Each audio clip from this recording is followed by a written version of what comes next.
ரத்தத்தையே பாலா கொடுத்து அவன் தொப்புள் கொடி உறவையே கொடுத்து 10 மாசமா நம்ம கூட வச்சிருக்கா, உள்ள வயித்துல வச்சிருக்கா. இப்படி திரும்பி பார்த்தா நமக்கு ஆபத்து வந்துருமோ, இப்படி திரும்பி பார்த்தா நமக்கு ஆபத்து வந்துருமோ, நம்ம எதனா சாப்பிட்டா பிள்ளைக்கு மாந்தம் வந்துருமோ, நம்ம அப்படியே பாதுகாப்பா வச்சிருக்கிற பெற்ற தாய், அந்த தாயை ஒரு புள்ள வணங்கணும்.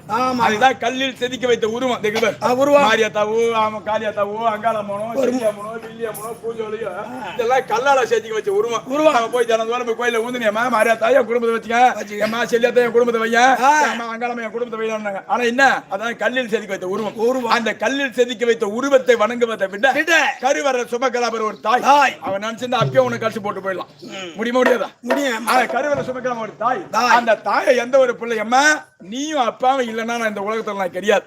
அப்பா நிலைமை அவருடைய ரத்தத்தை தானா உனக்கு கொடுத்து, உன் ரத்தத்தை எனக்கு கொடுத்து, வைத்தவனுக்கு இருப்பிடமா கொடுத்து 10 மாசமா உன் வைத்தவன் என்ன உலகத்துக்கு வெளியே காட்டிய அம்மா, நடப்பதுக்கு, நான் சம்பாதிப்பதுக்கு, நான் இருக்கிறதுக்கு, நான் ஒரு நல்ல குடும்பத்தை